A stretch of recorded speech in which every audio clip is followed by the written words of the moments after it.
اللہ وبرکاتہ۔ ریڈیو قطر آپ سے مخاطب ہے۔ سیف الرحمان سے آج کا پہلا نشریہ سماعت فرمائیے۔ ابتدا میں پیش خدمت ہے اہم خبروں کا خلاصہ۔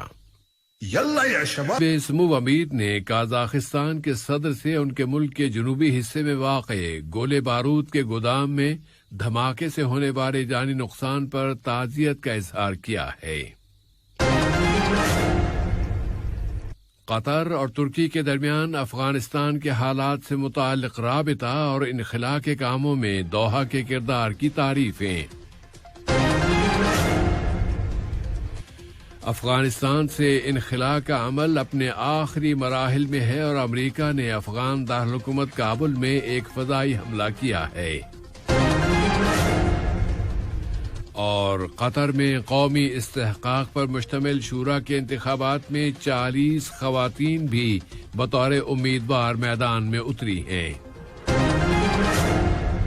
یہ تھا اہم خبروں کا خلاصہ، اور اب پیش خدمت ہے ریڈیو قطر سے آج کا پہلا مفصل نشریہ۔ بسم اللہ الرحمن الرحیم۔ صاحب سمو امیر شیخ تمیم بن حمد آل ثانی نے جمہوریہ قازقستان کے صدر قاسم جومارٹ ٹوکایف کے نام قازقستان کے جنوبی حصے میں واقع گولے بارود کے ایک گودام میں ہونے والے دھماکے میں جانی نقصان پر تعزیت کا برقی پیغام ارسال کیا ہے، اور اپنے پیغام میں انہوں نے زخمیوں کی جلد از جلد شفا یابی کی تمنا کا بھی اظہار کیا ہے۔ نائب امیر شیخ عبداللہ بن حمد آل ثانی نے بھی صدر قاسم جومارٹ ٹوکایف کے نام اس دھماکے میں ہونے والے جانی نقصان پر تعزیت کا برقی پیغام روانہ کیا ہے، اور اس میں زخمیوں کی جلد شفا کی تمنا کا بھی اظہار کیا ہے۔ اسی طرح وزیر اعظم و وزیر داخلہ شیخ خالد بن خلیفہ بن عبدالعزیز آل ثانی نے جمہوریہ قازقستان کے وزیر اعظم جناب عسکر مامین کے نام جنوبی قازقستان میں گولے بارود کے گودام کے دھماکے میں ہونے والے جانی نقصان پر تعزیت کا برقی پیغام ارسال کیا ہے، اور انہوں نے بھی زخمیوں کی جلد صحت کی تمنا کا اظہار کیا ہے۔ افغانستان کے حالات سے متعلق قطر کے ساتھ بین الاقوامی رابطوں اور ہم آہنگی میں نائب وزیر اعظم و وزیر مملکت برائے امور دفاع ڈاکٹر خالد بن محمد العطیہ اور نائب وزیر اعظم و وزیر خارجہ شیخ محمد بن عبد الرحمن آل ثانی نے برادر ملک جمہوریہ ترکی کے وزیر دفاع جناب خلوصی اکار اور وزیر خارجہ جناب مولود شاویش اوگلو کے ساتھ ٹیلی فون پر رابطہ قائم کیا ہے۔ اس رابطے میں افغانستان میں امن و امان اور وہاں کے سیاسی حالات کا جائزہ لیا گیا۔ کابل کے ہوائی اڈے سے ٹرانسپورٹ اور انخلا کے کاموں میں سہولتیں فراہم کرنے کے لیے قطر کا کردار جاری ہے، اور امریکہ کے کانگریس کے متعدد ممبران نے اس مہم کے لیے قطر کی جانب سے کی جانے والی کوششوں کی بھرپور انداز میں تعریف کی ہے۔ دنیا اثنا افغانستان میں استحکام کی مدد پر مشتمل قطری کردار کے ضمن میں قطری ہلال احمر سوسائٹی نے افغانستان کے تازہ ترین حالات کی ضرورتوں اور وہاں کے انسانی حالات پر پڑنے والے اثرات کے پیش نظر اگلے 2 مہینوں کی ابتدائی انسانی ضرورتوں کی خاطر 2 ملین قطری ریال کی رقم مختص کی ہے۔ اس کے لیے وہاں فوڈ باسکٹس کی تقسیم اور صحت کی بنیادی سہولتیں فراہم کی جا رہی ہیں۔ افغانستان کے تازہ ترین حالات میں اور افغان بحران کے حوالے سے امریکہ کی انتظامیہ کی کارکردگی پر کی جانے والی تنقید کی فضا میں امریکی صدر جو بائیڈن نے ان 13 امریکی فوجیوں کی آخری رسومات میں شرکت کی ہے جو گزشتہ دنوں کابل میں ہونے والے 2 دھماکوں میں ہلاک ہو گئے تھے۔ دنیا اثنا امریکہ نے کابل کے ہوائی اڈے کو درپیش ایک خطرے کو ختم کرنے کے لیے ڈرون طیارے سے ایک حملہ کیا ہے۔ اس خطرے کی اصل وجہ خراسان کی ریاست کی داعش تنظیم بتائی گئی ہے، اور اس حملے میں اس تنظیم کو نشانہ بنایا گیا۔ کابل کے ہوائی اڈے پر ایک اور متوقع حملے کی امریکی تنبیہوں کے بعد ہوائی اڈے کے مرکزی دروازے بند کر دیے گئے اور طالبان نے اس کے آس پاس چیک پوائنٹس اور رکاوٹیں کھڑی کر دیں۔ افغانستان پر طالبان کے کنٹرول کے بعد اپنی نوعیت کے پہلے واقعے میں افغانستان کے اندر سے پاکستان کی سرحد پر چیک پوسٹ پر کی جانے والی فائرنگ میں پاکستان کے 2 فوجی جاں بحق ہو گئے ہیں۔ افغانستان سے امریکی انخلا کی تکمیل سے چند گھنٹے پہلے اور افغان دارالحکومت سے انخلائی کارروائیوں میں اب امریکی سفارتکاروں نے بھی کابل سے روانہ ہونا شروع کر دیا ہے۔ برطانیہ، امریکہ اور دوسرے مغربی ملکوں کے ایک مشترکہ بیان میں کہا گیا ہے کہ طالبان غیر ملکی باشندوں اور اجازت نامے حاصل کرنے والے افغان شہریوں کو پرامن اور منظم طریقے سے افغانستان سے نکل جانے کی اجازت دے رہے ہیں۔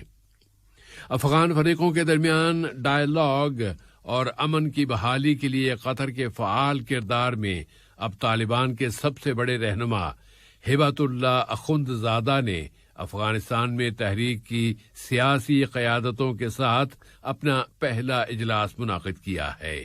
انہوں نے زور دے کر کہا ہے کہ وہ افغانستان سے امریکی اور دوسری غیر ملکی فوجوں کے مکمل انخلا کا انتظار کر رہے ہیں اور اس کے بعد وہ نئی حکومت کی تشکیل کا اعلان کریں گے۔ دنیا سلامتی کونسل کے مستقل ممبران آج پیر کے روز افغانستان کی صورتحال پر بحث کے لیے اپنا ایک ہنگامی اجلاس بلا رہے ہیں۔ فرانس کے صدر ایمینوئل میکرون نے اعلان کر دیا ہے کہ ان کا ملک اور برطانیہ اس اجلاس میں یہ مطالبہ کریں گے کہ دارالحکومت کابل میں ایک پرامن علاقہ قائم کر دیا جائے تاکہ وہاں انسانی کارروائیاں جاری رکھی جا سکیں۔ اب قطر کی مجلس شورا کے متوقع تاریخی استحقاق یعنی انتخابی عمل پر ایک نظر ڈالتے ہیں۔ آج پیر کے روز یہاں مجلس شورا کے انتخابات کے امیدواروں کی ابتدائی فہرستیں جاری کی جائیں گی اور پھر کل سے ان فہرستوں پر اعتراضات اور شکایات وصول کرنے کا مرحلہ شروع کیا جائے گا اور آئندہ جمعرات کے روز تک یہ مرحلہ جاری رہے گا۔ پھر 15 ستمبر کو ان انتخابات کے امیدواروں کی حتمی فہرستیں جاری کر دی جائیں گی۔ وزارت داخلہ میں شورائی انتخابات کی نگران کمیٹی کے ایک رکن بریگیڈیئر عبدالرحمان ماجد السلیتی نے بتایا ہے کہ انتخابات کے دن امیدوار کو پولنگ اسٹیشن پر آنے، پولنگ باکسز کو خالی حالت میں سیل کر دینے کی یقین دہانی حاصل کرنے کا حق حاصل ہوگا۔ انہوں نے مزید بتایا ہے کہ 40 خواتین نے بھی بطور امیدوار اپنی درخواستیں جمع کرائی ہیں۔ شورا کے الیکشن کی نگران کمیٹی میں قانونی کمیٹی کے ایک رکن کیپٹن ابراہیم علی المہندی نے بتایا ہے کہ کسی بھی امیدوار کی جانب سے انتخابی مہم شروع کرنے سے پہلے اس کے لیے ضروری ہوگا کہ وہ بینک اکاؤنٹ کھلوائے۔